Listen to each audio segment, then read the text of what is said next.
Hello, I'm Waqar Rizvi, and this is Scope.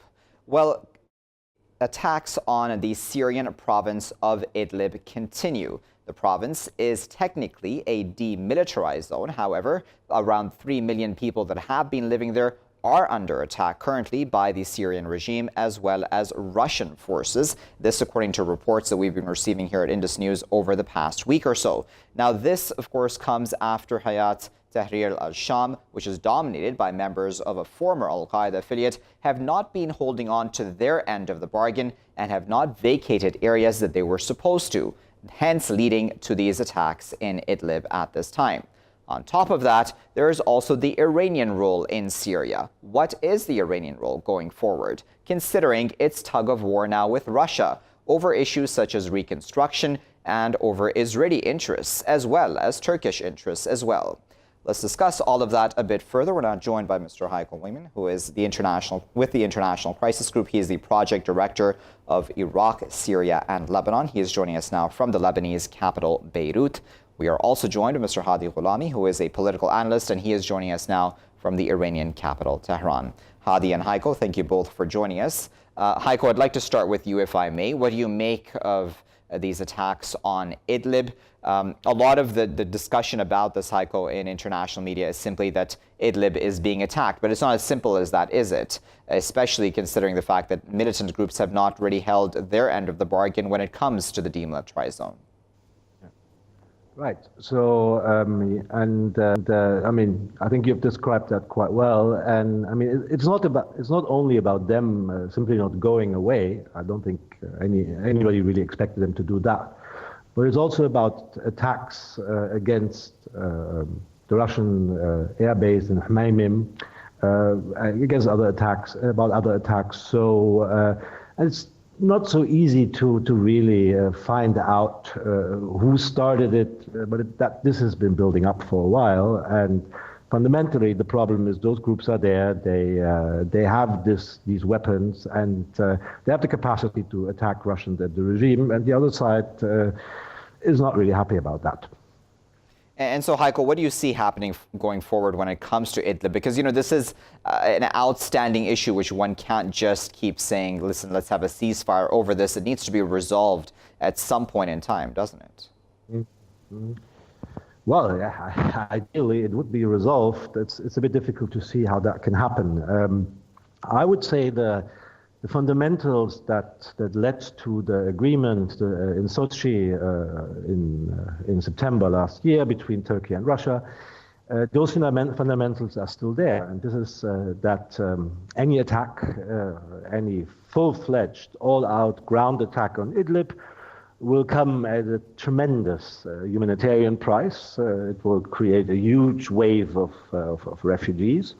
And that's really something that Turkey Turkey really fears, and it's not clear if they will be able to deal with that. And Russia has accepted that this is a real Turkish concern, and the deal was that the Turks do something about these jihadis. Now, what exactly the Russians expected the Turks to do, and whether they really thought that this was feasible, with anybody's guess. I mean, back then already it was pretty clear that this is not that easily done. Yeah. So yes, so I can't really see how this can be solved in the near future. All right, so Hadi, I wanted to get your thoughts then on what's in Syria from the Iranian point of view, because the Iranians have also obviously been involved in Syria for a while now. What do you make of Iran's stances in Syria, even when it comes to, for example, areas such as Idlib in that country? Actually, first off, we have to consider the fact that on the ground, at least, Iranian factions in Syria are not very active right now in the northwestern front in Syria. And I actually think that it's the current Idlib operation that is happening is mostly so they can actually move away the HTS and Hayat Tahrir al-Sham group from the demilitarized zone, because they have been attacking the Hmaymim base, the Russian air base in Syria for a long time now. And the thing is, Iran actually prefers like Russia, to have the Idlib also retaken. I'm not going to go into details how difficult and how and the repercussions that will create, but I don't really see how this actual operation is connected to Iran. It's mostly about Russia, in my opinion. Okay, so then is that a sign then, Hadi, of the limits of Iranian influence in Syria? Because, you know, there is seemingly, Hadi, at least now, a growing conversation about a possible tug of war between Iran and Russia. Is there any comparison, do you think, Hadi, between Iran's involvement in Syria and Russian involvement in Syria? Actually, yeah, because you have to consider that Russia doesn't share like all the objectives that Iran does, and Iran doesn't. It's not the same for Iran either in Syria. Yeah. First off, the Russians have been they have, let's say, in regards to the Iranian presence in the Golan or near the Golan and near Israel, they have been on the Israeli side, and they haven't really tried to do anything to stop Israel from attacking the Iranian forces. And also on the economic side, Russia actually has invested heavily, I think more than Iran, on the Syria campaign. And I think they are more aggressive in trying to secure the economic, let's say, prizes that Syria could have for them right now for the reconstruction process in Syria. There will be conflict. There is a conflict of interest. It's going to just get worse from now on. Heiko, what do you make of that tug of war then between Russia and Iran? You know, Iran would argue at its end, I'm sure, that it has sacrificed a lot to keep Assad in power and to support the fight, quote unquote, against terrorism. Iran has even provided more than $7 billion in credits to Syria since the war erupted, essentially saving Assad from financial ruin. What do you make of that? Yeah, I mean, I'm not so sure how much credit I want to give to that idea of a tug of war. I mean there are different interests. That's true, and my colleague in Tehran has mentioned the Golan, mentioned Israel. Of course, I mean that's very clear. There is, on the other hand, a clear overlap of interest. So both Iran and Russia have invested heavily in Syria, treasure and lives as well. So and I don't think any of them would want that investment to just go for naught, and I don't think any one of them would jeopardize that investment by getting into a fight with the other. I mean, as long as the overall crisis isn't resolved, both want to rehabilitate, to re-legitimize the Assad regime. That's quite clear. So I suspect, or I believe, with all the differences that may exist, the overlap is still large. The shared. And let's not forget, Iran is beleaguered. Iran is really needs friends at this point in time. Yeah. It would be pretty foolish to gamble with that. Okay, so let's add another voice to this conversation. We're now joined by Mr. Flores, who is He's the director, for the Center for Syncretic Studies. He's the editor-in-chief also for Forward Russ News. He's joining us now from Belgrade. Joaquin, thanks for joining us here in Scope. Joaquin, do you think that there is a tug of war between Russia and Iran when it comes to their specific interests in Syria? The estimates for reconstruction, for example, in that country run upwards of $350 billion, according to some estimates. That's a lot of money. It is a lot of money. I know that there is a tug of war narrative that we find across media and of course across professional analysis of these events. I think that the total cost of the war should also be understood in terms of the human cost. There have been hundreds of thousands of people who have been killed. There have been many millions internally displaced. There have been countless tens and hundreds of thousands of soldiers as well who have laid their lives on the line and have sacrificed to keep Syria as an integral and whole country under a legitimate government that is still recognized by the UN and has legitimacy in the eyes of the international community by and large, and by countries which represent the majority of the world's population. And so I think that speaking in terms of a tug of war is not splitting hairs, of course, but it's perhaps missing the point that many of these countries involved in this conflict now on what is increasingly and apparently the victorious side, if we can call it such, are interested in a growing multipolarity and actually integrating these economies and, in fact, looking at development projects in terms of win-win. And so I think that the tug of war narrative is a little bit looking at things in terms of what's known as positional bargaining. And I think that that positional bargaining, of course, at times rears its head, and positional bargaining, of course, at times can be the undergirding of the finer points of detail. But what we're looking at, by and large, of course, is a larger development program to build superhighways that would connect the global economy as it is emerging via land routes, and these would go through Iraq and through Syria. And okay, so it only Joaquin, requires... if I may interrupt you for a moment, Joaquin, because I wanted to put this in the middle of all this. The Israel factor is an important one, isn't it? Because it does seem like Russia respects, to an extent, if I may use that term, Israel's interests vis-a-vis Syria and vis-a-vis Israel's concerns over Iran being too close to what Israel would see as its borders. That's certainly a very important factor in that perceived tug of war, isn't it?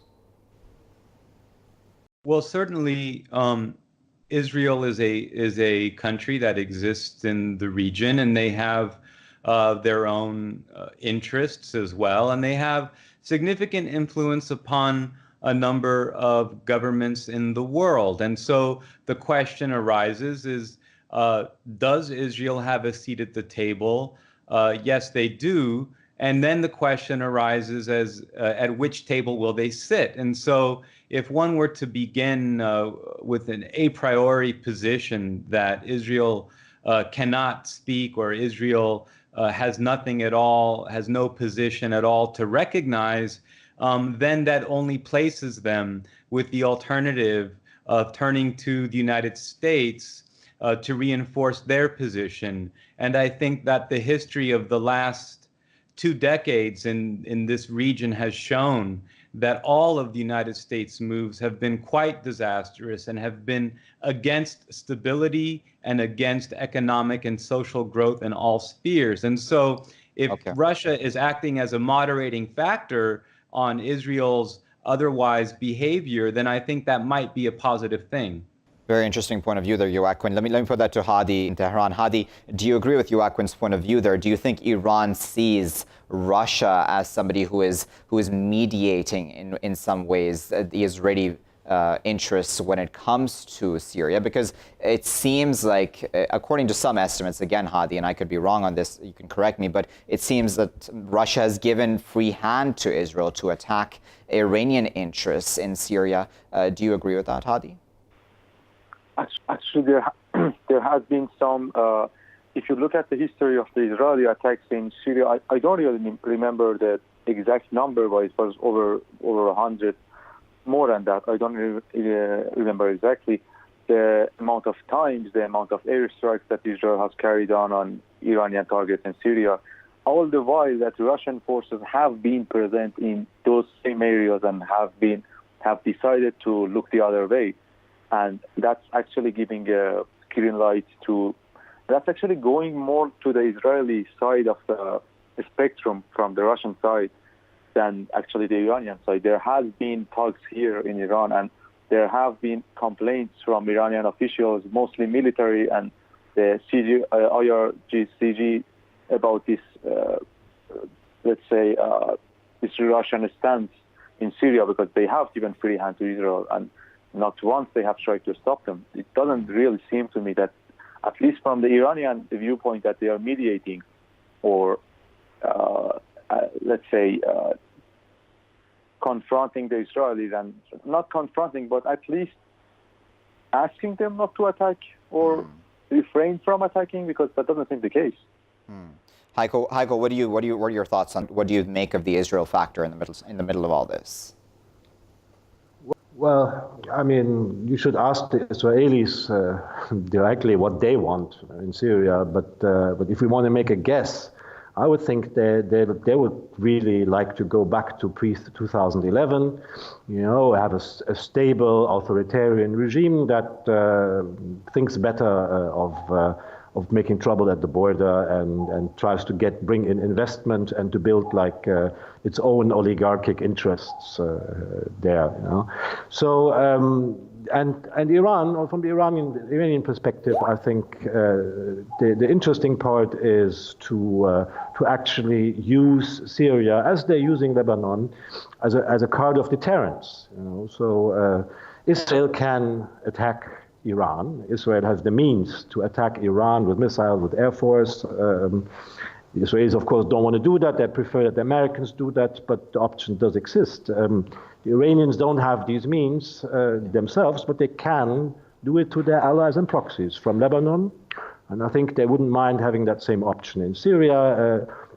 It's useful to have two theaters, Lebanon and Syria, with different rules, so you can play different games. So from the Iranian perspective, that's all advantages and assets in the current confrontation, and they are in with the U.S. and they believe, I think, accurately that the U.S. and Israel at this point in time pretty much the same thing, or the two sides of the same coin.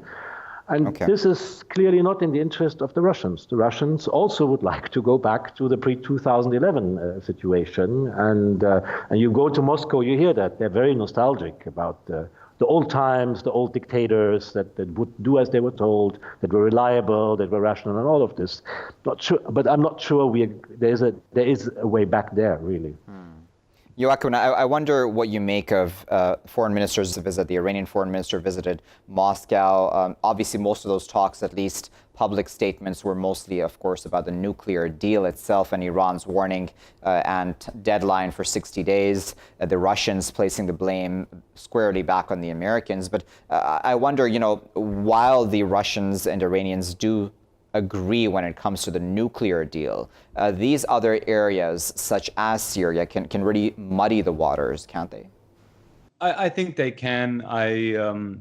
When I look at the events in Syria and who had an interest in a stable Syria, I don't include Israel in that list of countries that looks back fondly on the pre-2011 days. In fact, I wonder and I question the integrity and thoughtfulness of such claims, which really, I think, fly in the face of reason, the historical record, the open and admitted support that Israel has given, both medical and supplies, to the most radicalized elements fighting actually Al-Qaeda, Al-Nusra, and ISIS units, which the Israeli medical teams have evacuated, have supported, have supplied. And this is entirely contrary to any narrative that Israel would prefer the government of Assad. And I think that this regime discourse is also very toxic, because all of these countries are recognized at the level of the UN, making them not regimes, but governments, which are duly respected and exist within the accordance of international law. So now I think that in terms of muddying the waters on Syria, every country involved in this conflict, of course, is operating along the lines of its own national interests, which it's seeking to forge. And of course, at times, these alliances appear to be shifting, or they can shift if one actor begins to behave in a way that is either predictable or unpredictably unstable. So I think that really the X factor in this conflict so far has been that Israel is triangulating in a very serious and successful way to a large extent. But I don't think that fundamentally Iran and Russia have conflicting aims in Syria. It's really a question of letting and allowing Israeli leadership to save face and to not feel, and so that investors and military and other connected consortia can feel that they're safe in the hands of a Russian mediating force. All right, I believe has gotten the best of us. We're going to leave it there at as our final word. That was Joaquin Flores, director of the Center for Syncretic Studies, also editor-in-chief at Fort Russ News. He was speaking to us from Belgrade. We were also joined by Mr. Hadi Gholami, who is a political analyst. He was speaking to us from the Iranian capital, Tehran. And finally, we were joined by Mr. Heiko Wimmen, who is with the International Crisis Group. He is their project director for Iraq, Syria, and Lebanon. He was speaking to us from the Lebanese capital. Now, viewers, as all three of our guests spoke about, this tug-of-war narrative between Russia and Iran, it may very well be overstated. However, their conflicting interests, or their different interests, more accurately, are now coming to the fore ever more so now in these coming days, considering, of course, Russia does stand by Israel more, of course, than Iran would ever. And yet the Russians standing by Iran when it comes to the nuclear deal. So this is a bit of a maze, a bit of myriad of conflicting interests and different different players, external players there in Syria. And we haven't even spoken about Turkey yet amongst all of this. We'll keep a close eye on how that situation develops, as well as, of course, the situation in Idlib, which remains at this point in time a major unresolved issue in Syria. I'll be back with our next segment after this short break.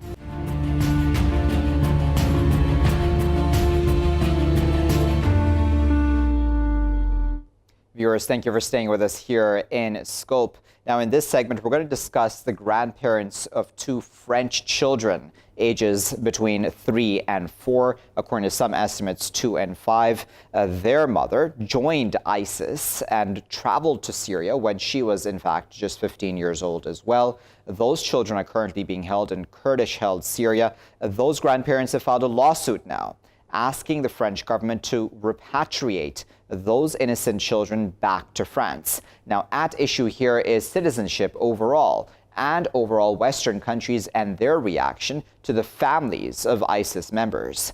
Let's discuss this a bit further. We're now joined by Mr. Emmanuel Dupuy, who is the president of the Institute for European Perspective and Security, the IPSC. He's joining us now from Paris, the French capital. Emmanuel, thanks for joining us here in Scope. What do you make of this case? Emmanuel, should France take these children back? Well, France has already taken back some of the children. The 15th of March, last 15th of March, already 5 orphans have been returned to France. Amongst these 5 orphans aged less than between 3 and 5 years old. So this has already started. Now the issue is, as you mentioned rightly, the case-by-case study of this, taking in consideration this case by case. And of course, this is a situation where the French government is acting and waiting to see how we can handle this issue. A last report of a French think tank has mentioned that 210 minors, among which 75% at less than 5 years old, are still detained in Kurdish Syria. Okay, so Emmanuel, what exactly is the case-based investigation here, apart from obviously the proof that these children are French? Well, they are all French, of course, but as you know, the case is linked to the motherhood. All of these children, again, France has taken all of the orphans already, so that is a solved problem. In these camps, we're speaking about a case where there is not only the problem of France, but the problem of other countries. Great Britain, for example, has 900 detainees coming from Great Britain in these 30 camps, as this always also tackles the problem with Austria, Sweden, and Netherlands. But when it comes to France, it's very clear. There has been a procedure. The Prime Minister has issued a procedure very clearly saying one thing, which in France, the law obliges everyone to be scolarized. So when these children come back, they are not given to anyone like that. They are taken in consideration with a lot of humanity, and this is why there has been a very significant action with a family collective, the Collectif Famille Unie, and a certain number of lawyers have launched an appeal the 8th of April, saying that they were going to take that issue to the European Court of Justice.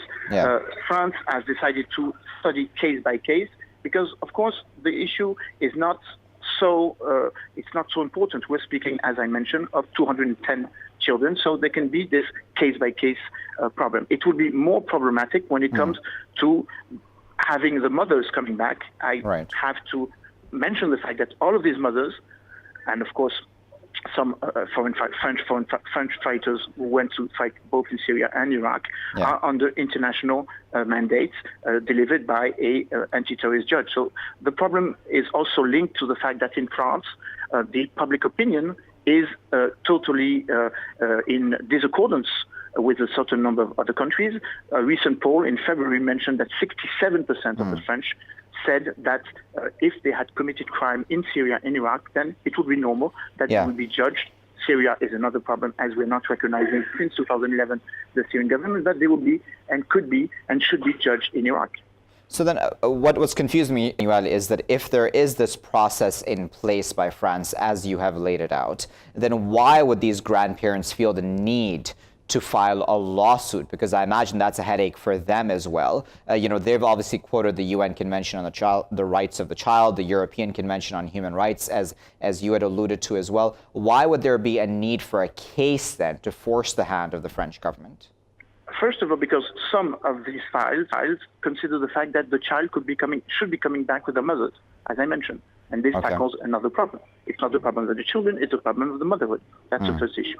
The second issue is based on the fact that the government, the French government, as well as other governments, have a lot of the difficulty of tackling this problem because it is something for which no one was prepared for.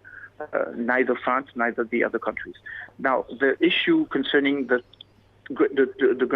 grandfathers who have decided to fight France, and as I mentioned, two lawyers, Henri Leclerc, president of the French Committee on Human Rights, saying that they will take that to the European Court of Justice, is taking in consideration that France has decided to have a deal with Iraq, and considering the fact that some of these actions took place in Syria, and therefore we have a judicial agreement with Iraq. So the issue is now, of course, a very political issue.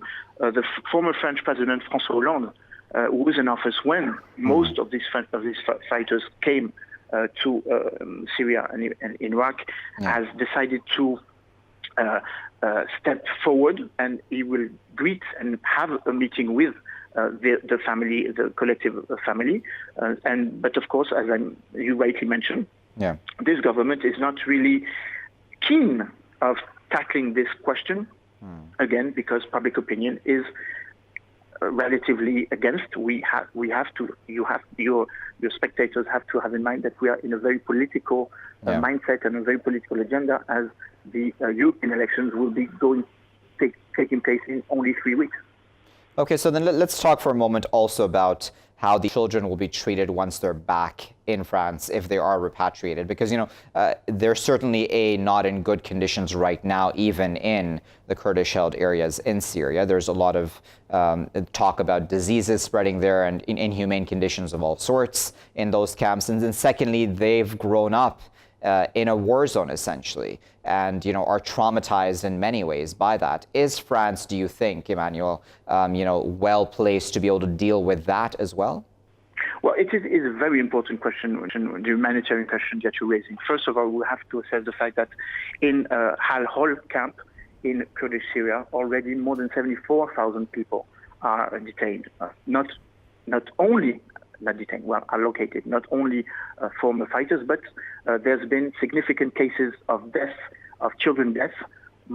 About 250 have already died, as you pointed out, of malnutrition, and diseases. So it is a really problematic problem in concern when it comes to the humanitarian aspect. You were asking me what is the procedure when a minor comes back in France. As I mentioned, the Prime Minister, Edouard Philippe, the 23 last February, issued a protocol.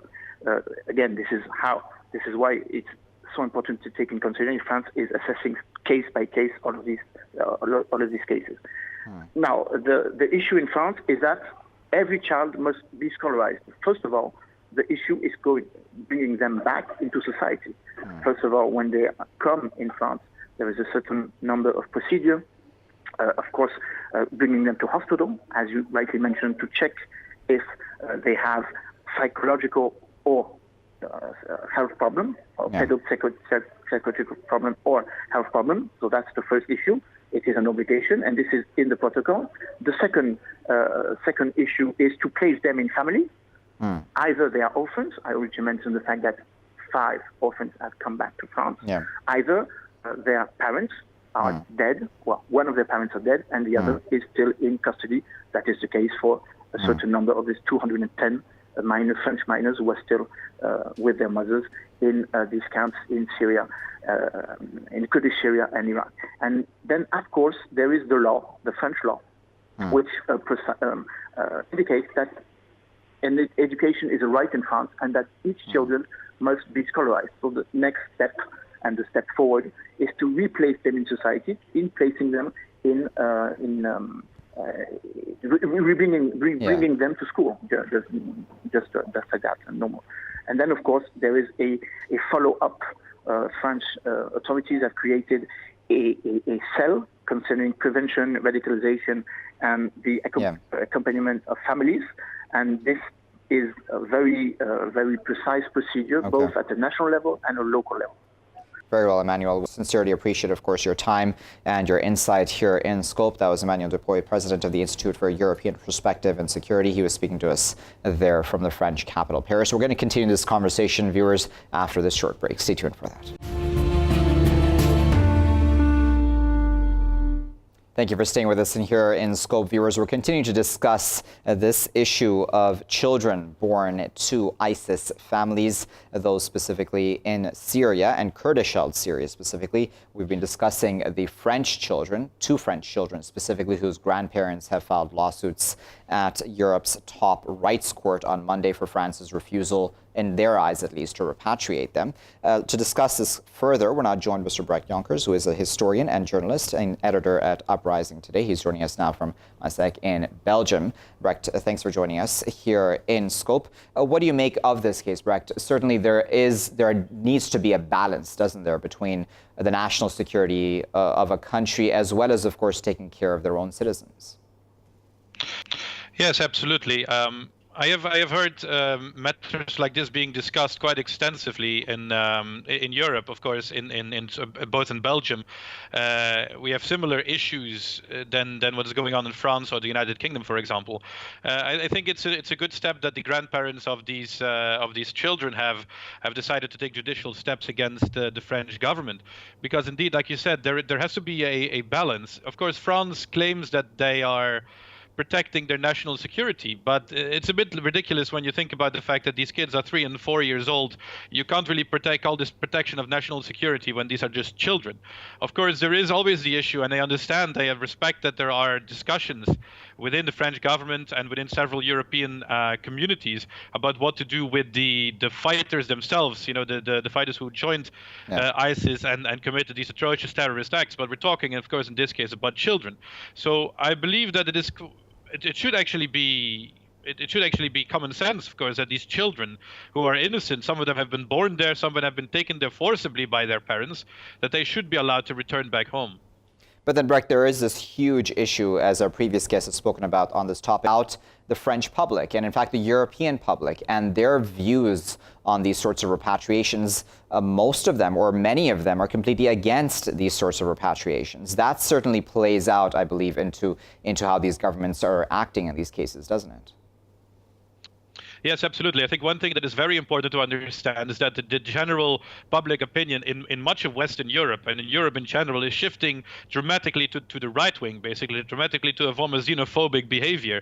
And which is very interesting and very bizarre, in my opinion, is to see that people now, many people have been led to believe that when you repatriate these Daesh fighters, these ISIS fighters, that you're taking foreign terrorists into your home, even though technically what happened is the other way around. These were French citizens, Belgian Belgian citizens, British citizens, and etc. In this case, French people who are in many cases born and raised in France, who went to Syria or to Iraq in order to kill people there. So they were foreigners in Syria. They are actually, for all intents and purposes, European citizens. They are European people who have indeed chosen the path of terrorism and crime, but the responsibility for their actions, the responsibility as a nation, should actually lie with the European governments. Unfortunately, especially in France, the government is definitely not trying to rectify this mistaken way of thinking, and is in fact actually fanning the flames. Of course, you have to understand that in France there is a very big chance that in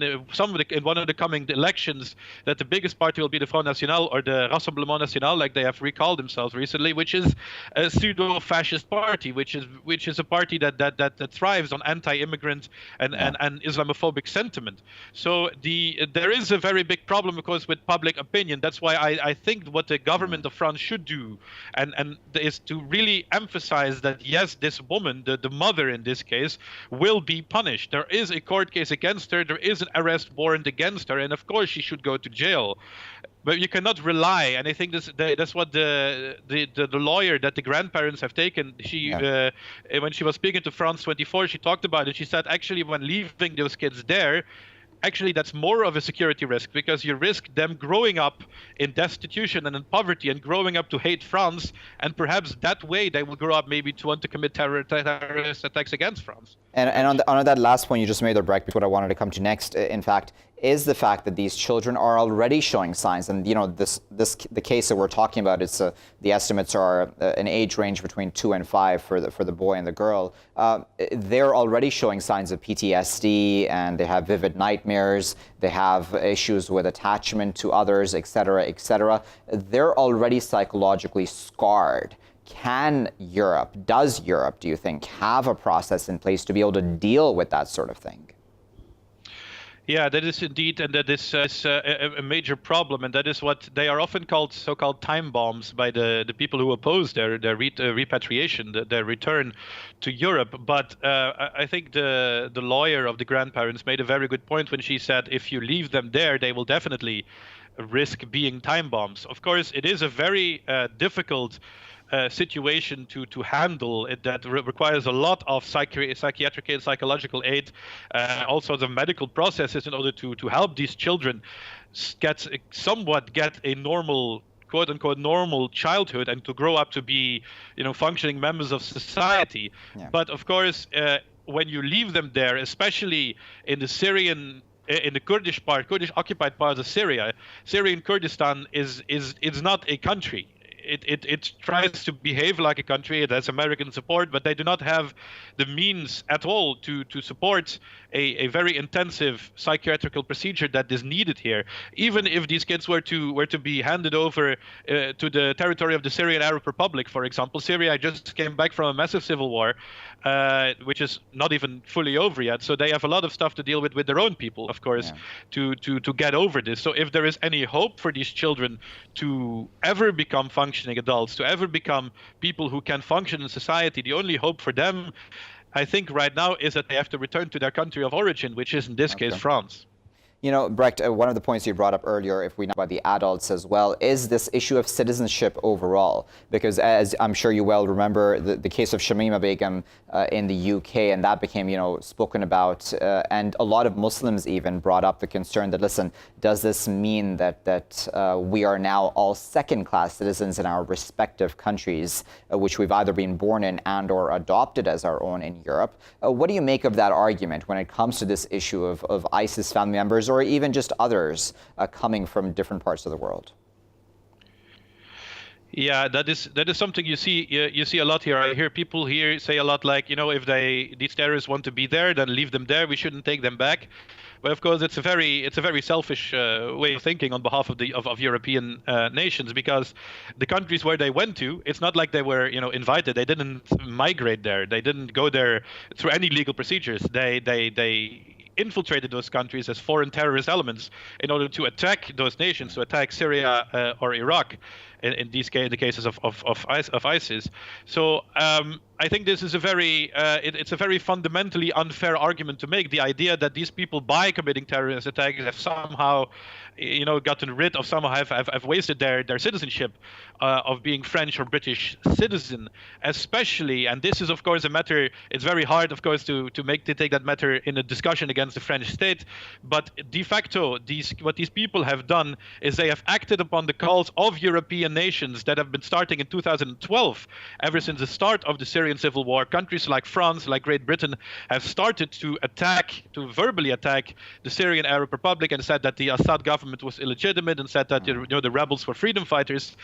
And now, of course, when they are faced with people who have actually heeded those calls, have actually gone from France or Britain to Syria in order to join these so-called freedom fighters, and have started fighting the government of Syria and the governments of Iraq, now suddenly their governments in France and Britain say, "Oh no, you guys are terrorists. We don't want you back anymore." This is fundamentally, unfair. This is in many ways you can say that what they did, the crimes that these terrorists committed, including, of course, the women, the female fighters, or the ISIS brides, like the woman that they're talking about now. Of course, they have committed several crimes, but what they have done, in some ways, is also the indirect fault, the indirect responsibility of the French government. So then this goes then to European foreign policy, doesn't it? Not only when it comes to Syria, but overall the Middle East region, and in fact the world. Do you think the Europeans are re-evaluating their foreign policies because of what's happened in Syria, the rise of ISIS, et cetera, and now this essentially this ramifications for Europe vis-a-vis asylum seekers, and vis-a-vis now this huge issue of ISIS family members as well as ISIS members themselves? Well, I think there is slowly starting to become a difference, a change in sentiment amongst many Europeans. However, the mainstream media, I happened to read it today when I opened the newspaper, that the mainstream media still tries to push this anti-Assad agenda, this anti-Syrian agenda. When they were talking about the new offensive against the terrorist holdouts in Idlib and Hama, in which they are talking about massive bombings of all civilians, civilian targeting by what they call the Assad regime. But there are more and more voices, and unfortunately, a lot of those voices are in the Islamophobic right wing. But there are a lot of voices coming up amongst European people in which they say, this regime change policy really doesn't work. And in the end, even if some people may not care about the civilians in the Middle East, they will care about the blowback when it comes back, of course, when these terrorists return to Europe. And of course, they find that their false caliphate has failed in the Middle East, but they might still continue the terrorist activities in Europe. We have seen it happen in Paris, in Brussels, in London as well. So there is indeed slowly, I think, starting to become a realization with many people that this regime change system, this imperialist policy, in the end will harm the people of Europe as well. Very well, Brecht. We'll leave it there at that. The clock has gotten the best of us, but we sincerely appreciate you taking your time out to speak to us here in Scope and sharing your insight with us. That was Brecht Jonkers, historian and journalist, editor at Uprising Today. He was joining us from Maastricht in Belgium via Skype. Now, as Brecht and earlier Emmanuel viewers mentioned, Emmanuel spoke about specifically the process that France has in place, a case-by-case process. In his words, about repatriating these children, he said that France has taken back all the orphans that were French and is now looking at the other children who are also French citizens. But then Brecht also pointed out then that this obviously all goes back to the argument of citizenship itself and what citizenship in Europe means, even if one of their citizens carries out a crime overseas. And as Brecht correctly pointed out, it's not like these people were invited into Syria. They went there of their own will, without the Syrian government's permission, and carried out attacks and or took part in other criminal acts as well. So they must be held to account, no doubt, the adults that is, but the French and or other European countries cannot simply deny their citizenship at all. The children themselves, of course, have no fault, and they are suffering from PTSD and other such conditions, and those need to be dealt with ASAP before they are further scarred for life going forward. We'll keep a very close eye on that situation because this is something that will no doubt grow in the coming days, but we'll keep a close eye, as I said, here in Scope. I'll leave it there for now at that. I'm Waqar Rizvi. This has been Scope. Thanks for watching.